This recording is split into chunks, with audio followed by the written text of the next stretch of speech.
रहे हैं कुछ बात को? हाँ, दुष्ट को दुश्मनी व्यक्ति से नहीं है, दुष्ट को दुश्मनी व्यक्तित्व से है।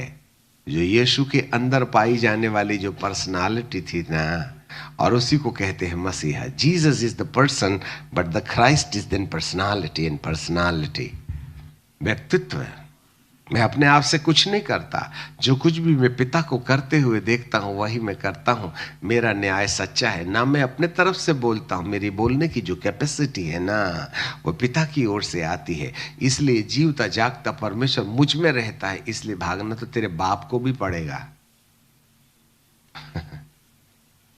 तो प्रभु टेंशन में थोड़ी आते थे, वो दुष्ट आत्मा करके चली आई। यीशु मसीह ने बोला, ये बाबा रे पत्थर मारेगा क्या? गनेसरत की झील के उस पार उसने ऐसे कहा, फालतू का ड्रामा बंद कर। वहां से पहला आदमी है जो जैसा गया था वैसे ही लौट के आया। अरे गनेसरत की झील के उस पार, जिसमें 3000 दुष्ट आत्माएं थी, कब्रिस्तान में रहता था, खुद को भी मारता था और जाने वाले को जैसा जाते थे वैसा नहीं, उनका सिर फोड़ के भेजता था। और मैं कहा, इसलिए वहां से तो वहां नहीं जाना बंद हो गया था। अनजाने में कोई चला गया तो हॉस्पिटल में नजर आता था। वो वहीं से उसी रास्ते से यीशु मसीह भी चले गए। अच्छा, हाँ, यू तो यीशु डर नहीं ना गए थे। उन्होंने कहा, लल्लू कहीं का, ठीक है। तब उसने कहा, हे परमेश्वर, परम प्रधान परमेश्वर के पुत्र, तू समय से पहले नाश करने के लिए क्यों आ गया? तब प्रभु जी ने कहा, अब आ गई समझ में इसको कि हाँ मैं कौन। दाढ़ी तो कई की थी, 12 थे, परंतु 12 में से किसी को नहीं झांका। एक ही दाढ़ी के सोने की थी उसकी। दाढ़ी वाले तो कई ना थे। ठीक है कि नहीं? यीशु मसीह के चेले भी तो वैसे झग्गा वगैरह पहन के चलते थे, परंतु इन 12 में से किसी की तरफ इसका ध्यान नहीं था, एक ही की तरफ था। उसकी पर्सनालिटी में, उसके व्यक्तित्व में कुछ दिखाई दे रहा है जो दुष्ट आत्माओं को नजर आता है, हमको तुमको नहीं दिखता। खैर छोड़ो अलग। तो धार्मिकता का त्याग हो लेगा, और जब धार्मिकता का त्याग हो जाएगा तब जो है पाप का पुरुष पैदा होगा। इसका मतलब है कि ख्रिस्त विरोधी के लक्षण जब धरती पर दिखने लगे तो मान के रखिएगा, यही संकेत है यीशु मसीह के दोबारा आगमन की तैयारी कंप्लीट हो गई। This is the last sign. The end time has started. ठीक है? अब आप ही बताओ, यूक्रेन का कौन सा बड़ा पाप था? उसको खंडहर कर दिया पुतिन ने।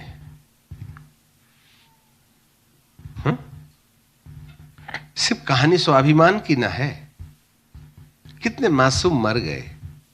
यूक्रेन ने अपने शहर को बसाने के लिए कितने साल, कितने अरबों रुपए खर्च किए। आखिर अब जो इजराइल के ऊपर हमास ने किया, बनाया तो अपनी ही ताकत से, चाहे चोरी के धन से बनाया हो, आखिरकार बनाने में लगा था ना समय। अब एक ही बम में खेल हो गया। क्यों मनुष्य एक दूसरे को नष्ट कर रहा है? चाहे हमास का स्वाभिमान हो, चाहे इजराइल का स्वाभिमान हो। इजराइल भी तो एक छोटा सा देश है कि नहीं है? आखिर जो ख्याति, जो इज्जत उसने दुनिया के सामने बचा के रखा है, उस इज्जत को बना के रखा है, उस इज्जत को बचाने की कोशिश में भी तो स्वाभिमान उनके सिर में चढ़ के बात कर रहा है कि नहीं?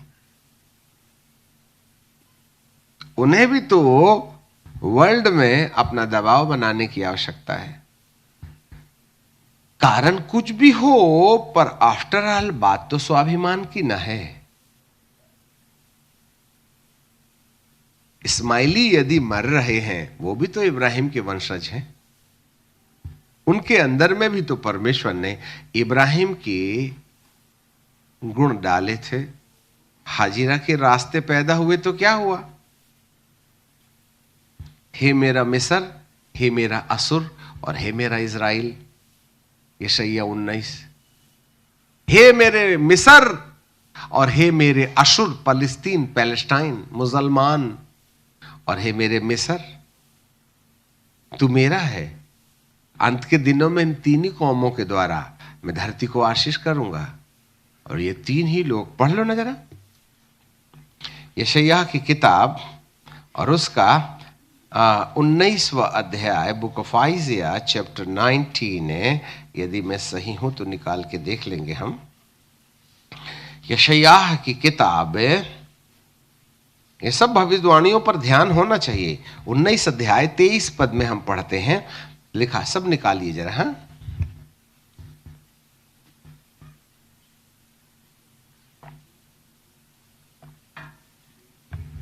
तेईसवा, उस समय मिस्र से असुर जाने का एक राजमार्ग होगा। इसको बाद में पढ़ेंगे। अभी भी हाईवे बन रहा है ना, मिस्र से पैलेस्टाइन तक। और असुरी मिस्र को में आएंगे और मिस्री लोग असुर को जाएंगे और मिस्र और असुर के संग मिलकर के आराधना करेंगे। असुरी मतलब ये जो तुम्हारे सीरिया से लेकर के जितने भी यूएई और दमाम अमाम जो कुछ भी और मिस्र तक, ये सब असुरी हैं। उस समय इज़राइल और मिस्र और असुर, ये तीनों मिलकर के पृथ्वी के लिए आशीष का कारण होंगे।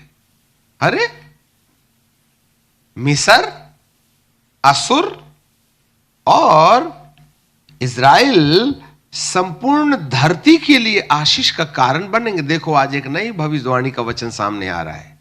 इसका मतलब है प्रभु यीशु मसीह के दोबारा आने से पहले और प्रभु यीशु के तीसरे आगमन के पहले ये तीनों कौमें जब परमेश्वर की सत्यता के करीब आने लगे, तो मान के रखना कि यीशु के आगमन का और धरती के तीसरे आगमन में धरती के अंत का समय आ गया है। क्योंकि उस समय इज़राइल और मिस्र और असुर तीनों मिलकर के पृथ्वी के लिए आशीष का कारण होंगे। और क्योंकि सेनाओं का यहोवा इन तीनों को कहकर आशीष देगा, धन्य है मेरी प्रजा मिस्र और मेरा रचा हुआ असुर और मेरा निज भाग इज़राइल। इसका मतलब है, प्रभु यीशु मसीह के सारे याजक लोग सुन ले, बुद्धिजीवी लोग ध्यान से सुने, इसका मतलब है जरूर इन तीन कौमों से प्रभु यीशु के आगमन के पहले करोड़ों की संख्या में यीशु के साथ उठाए जाने की तैयारी में फल नजर आने लगेंगे। इसके बाद हमारा तुम्हारा नंबर लगेगा। अच्छे से सुन लेना तुम, हमारा तुम्हारा नंबर बहुत बाद में लगेगा। इनका उद्धार जरूरी है। इसलिए हमको प्रभु जी ने कहा है, मेरी पवित्र प्रजा इज़राइल की शांति के लिए प्रार्थना करते रहना। हमने किया अभी।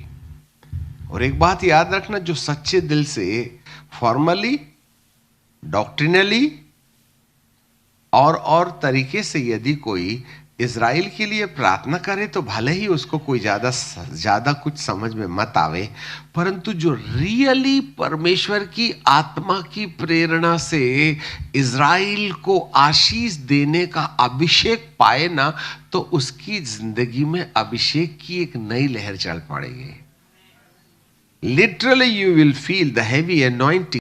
You will pray for the people of Israel from the bottom of your own heart, inspired by the Holy Spirit. You will feel the extension of the kingdom, the extension of the anointing inside and outside of your own life. It's going to be happen. अब नहीं आया दिमाग में तो बात, दुष्ट नहीं करना चाहते, दुष्ट चाहता ही नहीं है कि तुम इज़राइल के लिए प्रार्थना करो। ड्रामेटिकली कर सकते हैं हम, फॉर्मली, परंतु दिल की गहराई से प्रार्थना करने वाले व्यक्ति के लिए अभिषेक का तांता बन जाता है। इसलिए तो गोत्रों के नाम दरवाजे में हैं। मेरे प्रियो, इससे ऐसे पता चलता है कि जरूर कहीं ना कहीं इन तीनों कौमों के उद्धार का समय आ गया है। हाँ? भाई भाई लड़ रहे हैं तो अब्राहम के सीड। ये तो इसहाक और इस्माइल की लड़ाई है जो वर्ल्ड वॉर में बदल जाएगी। सदियों से होती रही है लड़ाई, सदियों से होती रही है लड़ाई, होती रहेगी, और अंतिम वर्ल्ड वॉर भी यही होगा। सुनो, आखिरी विश्व युद्ध भी यही होगा। अंतिम विश्व युद्ध के समय इज़राइल के चारों तरफ, और एक बात और बता दें, शाम को भी बताएंगे, जब कलीसिया यीशु आएगा और कलीसिया उठाई जाएगी तो बचे हुए 1/3 यहूदी रह जाएंगे। जैसे लिखा है ना, अंत के दिनों में 1/3 यहूदियों का मन कठोर रहेगा, बाकी 2/3 का क्या होगा? तो इज़राइल का 1/3 दूसरे आगमन के बाद यहीं रहेगा, जहां 7 साल का महाक्लेश काल में युद्ध का केंद्र बिंदु यही होगा। और ठीक यरूशलेम के पूर्व दिशा की ओर जहां निम्रोद ने बाबुल का गुंबद बनाया था, वहीं वर्ल्ड ट्रेड सेंटर बनेगा। और G20 ये G20 जो शिलान्यास है ना, एक समाज बनाएंगे। हाँ, उसमें 4 चीजें होंगी। एक राजनीति बनेगी, एक बाजार होगा, एक व्यापार होगा, बाजार करेंसी एक हो जाएगी, और एक ही राजनीति होगी और एक ही धर्म होगा। इसलिए चाइना में सब चर्चों से क्रूस और यीशु की फोटो निकाल के वहां के प्रेसिडेंट की फोटो लगाओ बोलते हैं। यहां भी वही चल रहा है। हम देश को एक धर्म में बदल देंगे, और दूसरे धर्म यदि रहेंगे तो उनको उतना ही करना पड़ेगा जितना हम बोलते हैं। चाहे चाइना हो, चाहे नॉर्थ कोरिया हो, चाहे असीरिया हो, चाहे हर देश के लोग तो एक ही ना धर्म की स्थापना कर रहे हैं। और सब देश एक ही धर्म की स्थापना के साथ साथ बाकी धर्म के लोगों को गुलाम बना लेंगे, और फिर सब धर्म की, अभी देखना इन दिनों के अंदर में धर्म के प्रति जागरूकता आ जाएगी। Religion, not spirituality but the religion, धार्मिकता, धार्मिकता नहीं, धर्म। धर्म में अंधे हो जाएंगे। धार्मिकता होगी तो तलवार फेंक देंगे, धर्म होगा तो तलवार उठा लेंगे। अब सब धर्म के चक्कर में तलवार उठा रहे हैं। तो आपको क्या लगता है धर्म का स्वामी कौन है? धार्मिकता का स्वामी कौन है? धर्म का स्वामी मध्य आकाश में रहता है, और धार्मिकता का स्वामी तीसरे आसमान में रहता है। जब कभी भी धार्मिकता का मामला आता है तो तीसरे स्वर्ग का हस्तक्षेप होता है। जहां कहीं धर्म का मामला आता है तो दूसरे आसमान का मालिक आ जाता है। इतनी सफाई से धरती का दूसरा शिक्षक नहीं बताएगा, कान धर के सुन लेना, ये गुप्त एजेंडा है। धर्म युद्ध होगा, और अगले पड़ाव में भाषा युद्ध होगा। धरती भाषा के द्वारा विभाजित की जाएगी 2024 के बाद में। लैंग्वेज के ऊपर में विभाजन होगा। ये रहा वन वर्ल्ड G20, अर्थात एक धर्म, एक राजनीति, एक बाजार, एक समाज। ये सब जुमले हैं, जुमले है ना। प्री कोरोना और पोस्ट कोरोना के बाद वन वर्ल्ड गवर्नमेंट आएगा, और आएगा ही आएगा। अब मैं क्या बताऊं? और वन वर्ल्ड का जो प्रेसिडेंट है, सुनो, वन वर्ल्ड का जो प्रेसिडेंट है, वन वर्ल्ड का जो प्रेसिडेंट है वह अरबी होगा, इस्माइली होगा। क्योंकि सेकंड लार्जेस्ट पॉपुलेशन जो है वो मुस्लिम लोगों की है। The first largest population Christianity की है। और हमको राजनीति की वैसे ही नहीं आती। हम तो डॉक्टर, इंजीनियर, मास्टर, पास्टर हैं, हाथ मुंह की लड़ाई लड़ते हैं। राजनीति तो वो खेलते हैं, नहीं आई समझ में। तो हमें तो एता नेता बनने का शौक है नहीं। ईसाइयों में एक भी आईएएस नहीं है, और न एक मंत्री और प्रधानमंत्री है। नहीं बोले राजनीति गंदी चीज है, कौन जाएगा, तो शासन वो ही करे, तुम रहना बैग पकड़ के उनका। भाई होना यही रहा है। खैर भटक जाते हैं हम।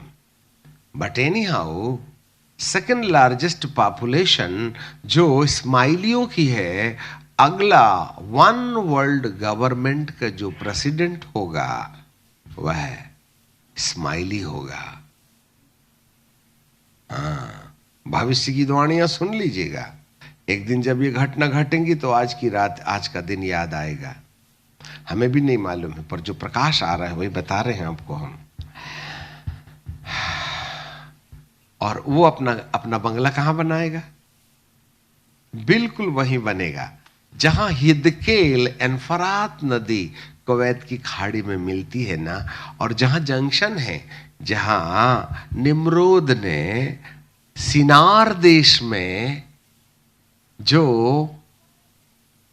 बाबुल का गुंबद बनाया था, वही वर्ल्ड ट्रेड सेंटर होगा, जो इजराइल से 1800 किलोमीटर दूर ठीक पूर्व मुखी फाटक में है, जहां से मंदिर का दरवाजा दिखता है, गोल्डन गेट।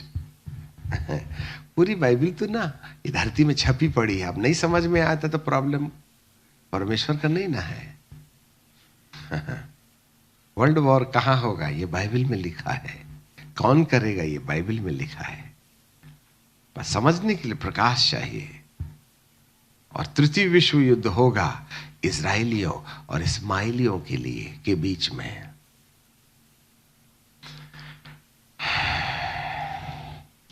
हालेलुया, उसका शिलान्यास हो गया है।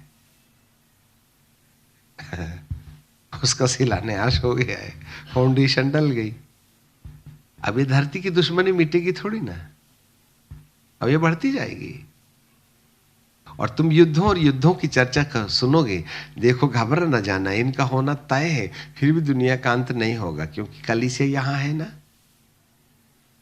पवित्र आत्मा भी है। अभी तो पुत्रों ने रोटी नहीं खाई, अभी तो चूर चारे ही ना खाए हम कुत्तों ने। बेटे तो अभी भूखे ही है बेचारे। तुम कहां चले यीशु के संग? पहले उनको जाने दो, तब ना तुम्हारा नंबर लगेगा। तो आजकल ये चूर चार खाने वाले भी तो बीड़ी तमाकू से लगे हैं। जरा सुनो, भाई साहब पास्टर जी पूछ रहे थे कि आपने कल बोला कि साहब पर पवित्र आत्मा उठा लिया जाएगा। उसका अर्थ ये नहीं है कि पवित्र आत्मा उठा लिया गया। उसका अर्थ ये है, जितने लोगों ने पवित्र आत्मा के प्रेम को बचा के रखा है वो लोग महफूज रहेंगे, और जो लोग पवित्र आत्मा को बिजनेस के रूप में काम में ला रहे हैं उनका बिजनेस ठप हो जाएगा। पवित्र आत्मा का काम हमारी जिंदगी में जो हमारे बिना प्रयास के द्वारा चल रहा था उसमें रोकथाम हो जाएगी। चंगाई करोगे तो नहीं होगी, भविष्यवाणी करोगे तो झूठी निकलेंगी। क्योंकि आजकल तुम भविष्यवक्ता, अपने नाम के आगे भविष्यवक्ता भविष्यवक्ता लिख लिख करके ना अच्छा इनकैश कर रहे हो। लोगों का बिजनेस चल रहा है आज, ये सारा धंधा बंद हो जाएगा।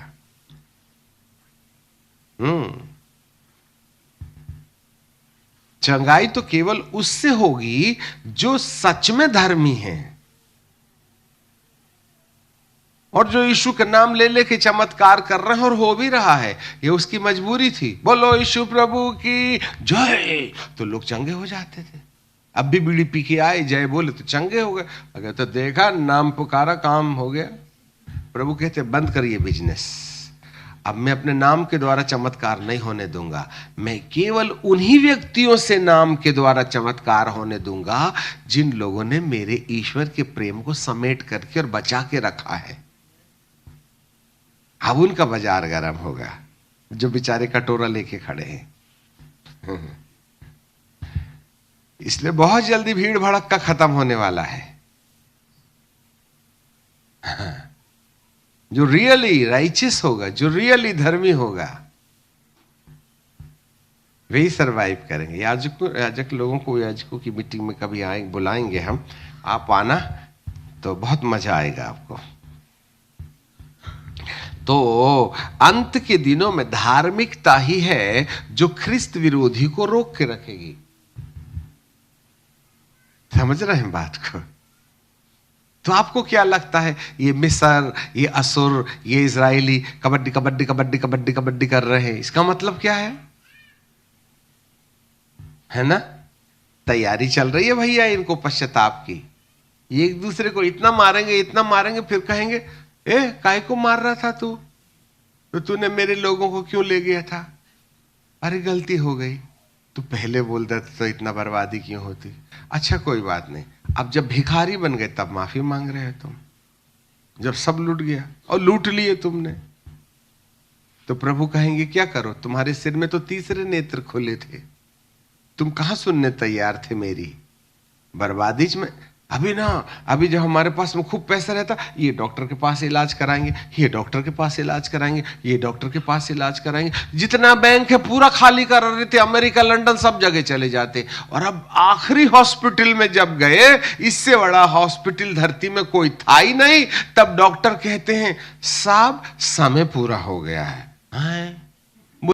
देखो तो पंखा देखते, तो प्रभु कहते, वो डॉक्टर साहब कहते पंखा मत देखो, इष्ट को याद करो, तारीख आ रही है, घंटी बज रही है। तब हमारा फोन नंबर मिलता है तुमको, अंकल जी सबने हाथ उठा दिए, आखिरी आशा तुम्हारे पास।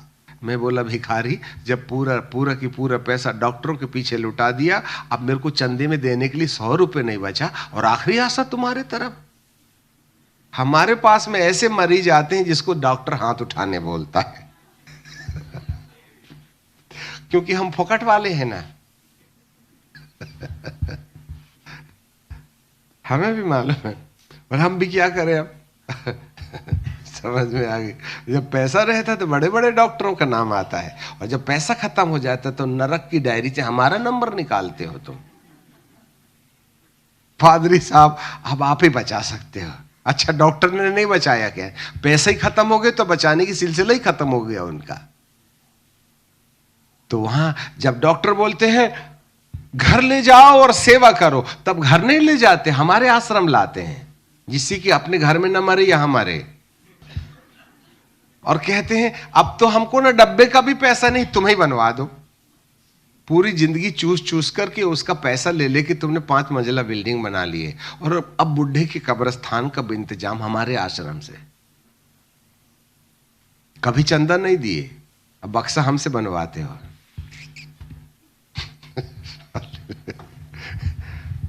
जब गाय दूध देते है ना, दूध देना बंद कर देती, तब खटिक के पास बेच देते, कम से कम मांस खा ले इसका, दूध तो हम पी लिए।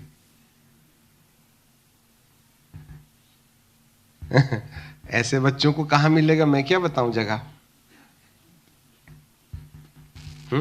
आज कलीसिया भी कुछ ऐसे ही है।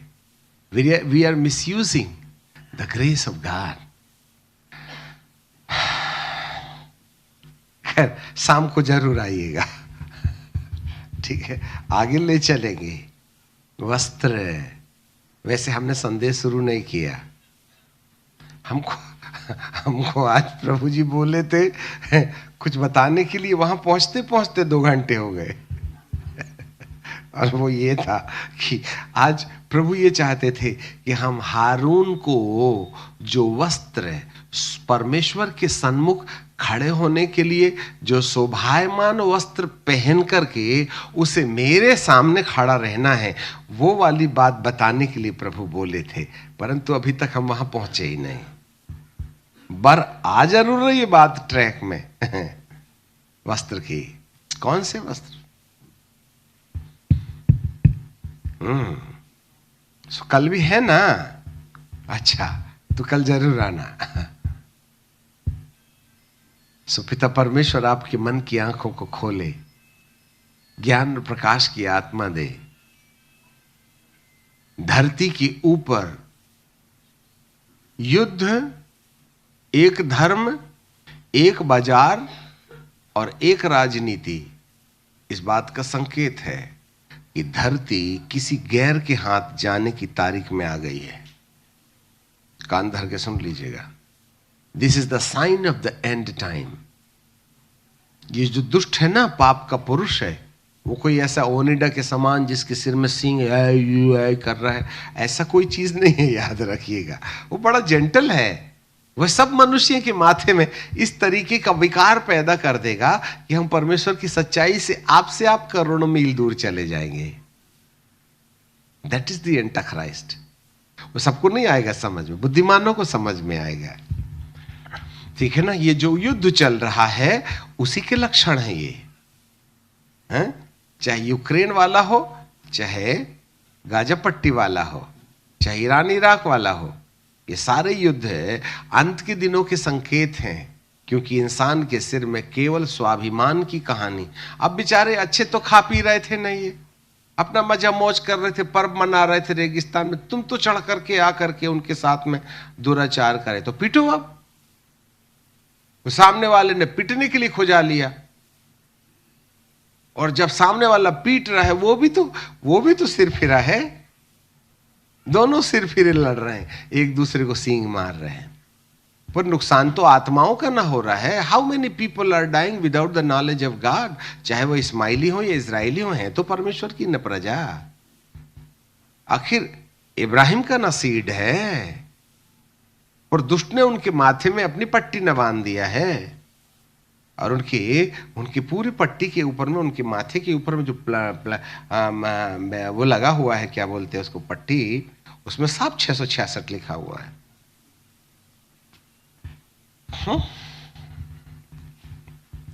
है ना। उसका काउंट ही 666 है।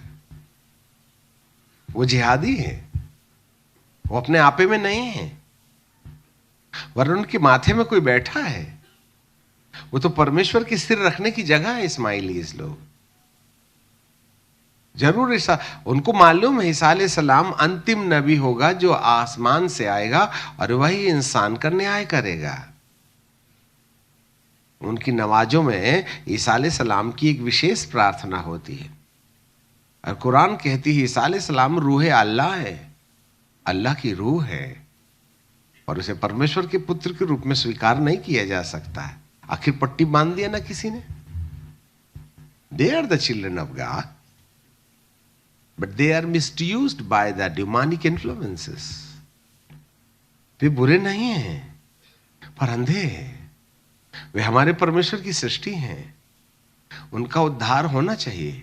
ये क्यों हम कहें कि इजरायली लोगों के लिए ही हम प्रार्थना करें, मुसलमानों के लिए भी प्रार्थना करना चाहिए कि उनके ऊपर से जो मध्य आकाश के शहंशाह ने अपनी पट्टी बांध के रखी है, जो भाई भाई को लड़ाकर एक दूसरे की जनसंख्या कम करने में लगे। ये तो उसने यहूदी और इजराइलियों के बीच में भी किया था। उसका बीज तो हम लोगों ने न बोया था।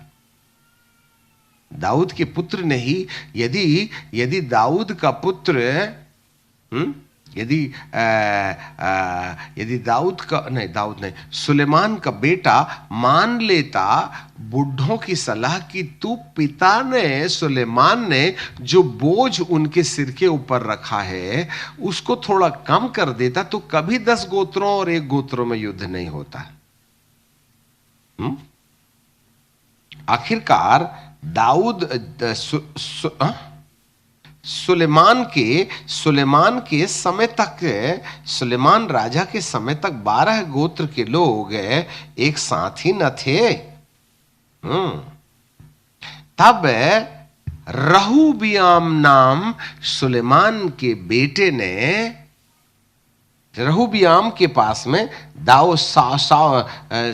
सुलेमान के मरने के बाद रहूबियाम के पास में जो सुलेमान का पुत्र था, जो सुलेमान की गद्दी में बैठा था, इजरायली लोग आए और कहने लगे, हमसे वाचा बांध कि तेरे पिता ने जो हमारे ऊपर में लेवी और कर्जा लगाया था उसको हल्का करेगा कि नहीं करेगा। और उसकी लीडरशिप यरोबाम के हाथ में थी। यरोबाम वो व्यक्ति था जो सुलेमान के डर के मारे फलस्तीन में जा छुपा था। हिस्ट्री सुन लो, हम हिस्ट्री के स्टूडेंट्स नहीं हैं, पर बाइबल पढ़ने से जो प्रकाश पवित्र आत्मा दिया वो बता देते हैं। तो यरोबाम जो था वह सुलेमान का सेनापति था और किसी कारण से उसे भगोड़ा घोषित किया गया, क्योंकि उसकी युक्ति ही गंदी थी। इसलिए सुलेमान के डर के मारे यरोबाम चला गया। जब सुलेमान मर गया तो यरोबाम आया वापस और उसने लोगों को उस्काया और कहा, चलो दाऊद के बेटे रहूबियाम के पास में चलते हैं और हम एक डिमांड रखेंगे, तेरे बाप ने हमारे ऊपर जो कर्जा रखा था उसको माफ करेगा कि नहीं करेगा तू? तो सबसे पहले रहूबियाम ने क्या किया, सारे बुढ़े लोगों को बुलाया, ए दादा दादी नाना नानी जल्दी आओ। बोले प्रजा के लोगों ने हमारे सामने एक डिमांड रखा है कि मुझे कर्जा कम करना चाहिए कि नहीं। उन्होंने कहा, राजा यदि तू संपूर्ण इजराइल के ऊपर में राज्य करना चाहता है तो जो प्रजा तुझसे उम्मीद कर रही है प्रेम भरे रास्ते से उनकी लेवी कम कर दे, तू कर्जा कम कर दे। ठीक है जाइए। हाँ ए लड़के लोगों, चलो फुटबॉल खेलने वाले, कबड्डी की टीम, क्रिकेट की टीम, जल्दी आइए। और उन्होंने तमाम युवाओं को बुलाया और कहा, बोलो अब हमारे सामने ये समस्या है, क्या करें क्या ना करें? तो बोले, सुन तू ऐसा करना, सब कबड्डी के खिलाड़ी थे ना, तू ऐसा करना, जब प्रजा आएगी तो कहना मेरे बाप ने तुम्हारे कांधे में लकड़ी रखा था, मैं तुम्हारे कांधे में लोहा रखूंगा, कर्जा और बढ़ाऊंगा। तो रहूबियाम को बुजुर्गों की सलाह अच्छी नहीं लगी। उसने युवाओं की सलाह मान करके जब यरोबाम टीम का लीडर बन करके आया तब उसने कहा, मेरे बाप ने जो कुछ भी किया था उससे डबल करूंगा। तब यरोबाम ने प्रजा को वापस ले जाके कहा, देख लिया ये राजा के लायक नहीं, तुम तो मेरे को बना लो। तब यहूदा अकेला रह गया और 10 गोत्र के लोग उत्तर इजराइल में बस गए और यहूदा और इजराइल के बीच में घमासान युद्ध वर्षों वर्षों तक चलते रहा और भाई भाई एक दूसरे को मारते रहे। तुमको क्या लगता है इसके पीछे कौन है, जबकि एक ही बाप की औलाद है? कौन लड़ाता है तुमको? कौन युद्ध लड़ाता है? किसने इजराइली और यहूदा को अलग कर दिया? और ये इजराइली यरोबाम के चक्कर में उधर चले गए ऊपर और जाकर के यरोबाम ने उनके लिए ना हर पहाड़ में वेदी बना दिया। कान धर के सुनिएगा। और इसके कारण खुदा बाप इजराइल के ऊपर में नाराज हुआ। नहीं माने यिर्मयाह को भेजा परमेश्वर ने। वे सामने तो यहोवा की वेदी की आराधना करते थे, परंतु पीछे सूर्य की मूरत पर अगरबत्ती लगाते थे। यिर्मयाह को जेल में डाल दिया। परमेश्वर ने कहा 70 साल की गुलामी में भेज दूंगा, नहीं माने लोग। आखिरकार नबूकदनेस्सर आया और उसने सारे इजराइलियों को गुलाम बना के ले गया और मंदिर ढा दिया गया। ये ढिठाई है, इसके पीछे दुरात्माओं का हाथ है। एंटी क्राइस्ट, अरे चल हट, सबको समझ में आ जाए तो ठीक हो जाते हैं हम। वो कोई बाहर नहीं रहता, अंदर ही रहता है। हम भी तो समाज में कबड्डी लड़ रहे हैं, हम भी तो समाज में कबड्डी लड़ रहे हैं। उधर नहीं जाना, वो हमारी मीटिंग नहीं है। वो पास्टर से बात मत करना, जैसे उसकी बाइबल काली है और तुम्हारी गोरी है। तुम्हारा यीशु अलग है और उनका यीशु अलग है। हम कौन से भूत की कहानी बता रहे हैं तुमको? फिर बाकी गए कहां? एंटी क्राइस्ट दिखता नहीं ना है। जब पवित्र स्थान में घृणित बैठा हुआ देख लो तब जान लेना कि अंत करीब है। यदि मसीही समाज के अंदर में विभाजन शुरू हो गया तो बर्बादी की तारीख करीब आ गई है। इससे ज्यादा साफ नहीं कहा जा सकता।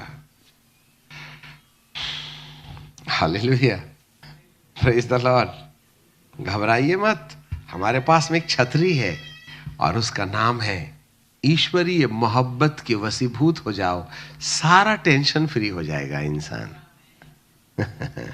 Seek the face of God to have the encounter with the divine love. हे पिता, तेरे ईश्वरीय प्रेम से भर दे, जिससे कि मेरे तीसरे नेत्र खुल जाए, मुझे सब दुनिया दिखने लगे। तब कोई तुम्हें कितने बहकाए भड़काए, आपका रास्ता बिल्कुल साफ नजर आएगा। और नहीं तो तुम कितने पीएचडी कर लो, बर्बादी आजू बाजू चलेगी। हालेलुया।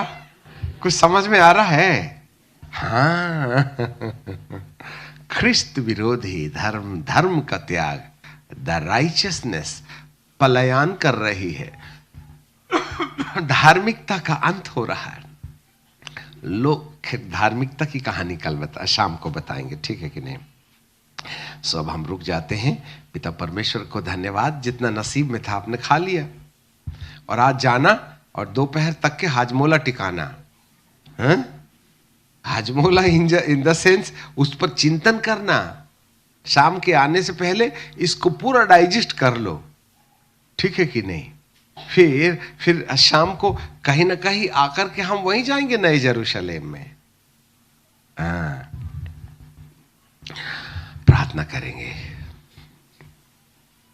हे स्वर्ग और पृथ्वी के बनाने वाले परमेश्वर, हम आपको धन्यवाद धन्यवाद धन्यवाद करते हैं, आपकी प्रशंसा और बड़ाई करते हैं। मेरे पिता परमेश्वर जी, आपसे प्रार्थना करते हैं कि आपका अपना अद्भुत और शक्तिशाली और सामर्थी हाथ आपके बच्चों के ऊपर हो लेने के लिए प्रार्थना करते हैं।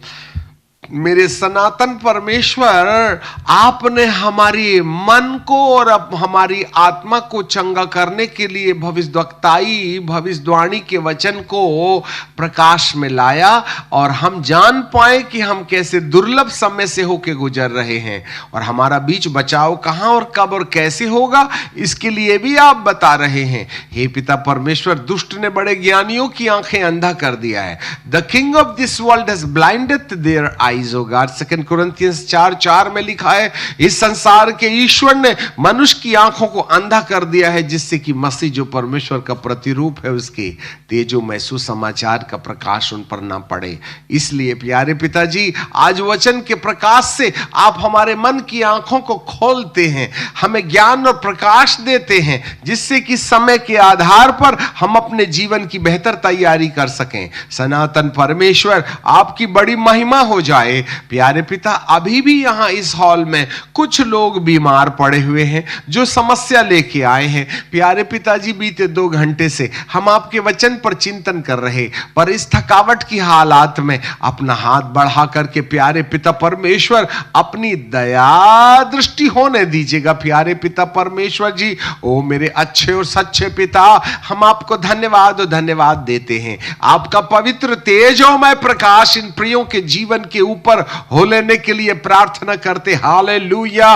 ओ अग्निमय परमेश्वर, महाप्रतापी ईशु, हर एक बीमार को, हर एक अबनॉर्मल, हर एक लकवा या पैर की तकलीफ जो पीछे नीचे में प्रभु जी वॉकर में है, जिसके कमर में तकलीफ है, प्यारे पिता परमेश्वर, ओ राजा, आपकी पवित्र आत्मा की महान शक्ति जो लोग बड़ी आशा से यहां आ रहे हैं, उनके ऊपर आपकी चंगा करने वाली महासामर्थ बहने दीजिए। प्यारे पिता परमेश्वर, आपका पवित्र तेजोमय प्रकाश इस बेटी को, जिसके दिमाग के अंदर में कम मद्दापन है, प्रभु आपकी तेजोमय रोशनी उसको छू ले। प्यारे पिताजी, जो शरीर में जहां जहां कमजोर और बीमार है, आपकी पवित्र आत्मा की अपनी लपलपाती हुई अग्नि हर एक के शरीर से बह जाने पाए। बाप, बिना डर और भय के, बिना सच्चाई को छुपाए हमने आपके कलाम को पेश किया, इसलिए अपनी प्रसन्नता के आधार पर इन बेटे बेटियों को छू करके चंगाई दीजिएगा। हर एक को तन से लेकर, मन से लेकर, परिवार से लेकर, उनकी आत्मा के आत्मिक दिमाग के ऊपर आपकी चंगा करने वाली सामर्थ बहने पाए।